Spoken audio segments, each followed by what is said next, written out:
कर दिया हो। क्या कभी ऐसा लम्हा आया जब एक बाप ने अपने बेटे को पुकारा और पानी उन दोनों के दरमियान दीवार बन गया? ये सिर्फ एक तूफान की कहानी नहीं, ये अल्लाह के सब्र, इंसान की जिद और उस फैसले की दास्तान है जो सदियों के जिन्हें एक पूरी कौम की तरफ भेजा गया।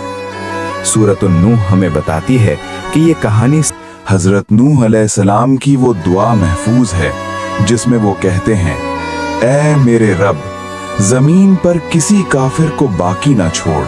सूरत हूद में जिक्र आता है कि आखिरकार कश्ती जूदी पहाड़ पर ठहर गई, पानी उतर गया, दुनिया खामोश हो गई।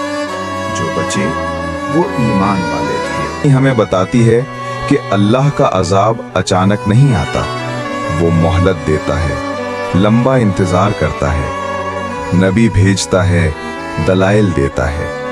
लेकिन जब हक को जानबूझकर रद्द किया जाए, जब तकब्बुर हिदायत पर गालिब आ जाए, तो फिर अंजाम कौम नूह जैसा होता है।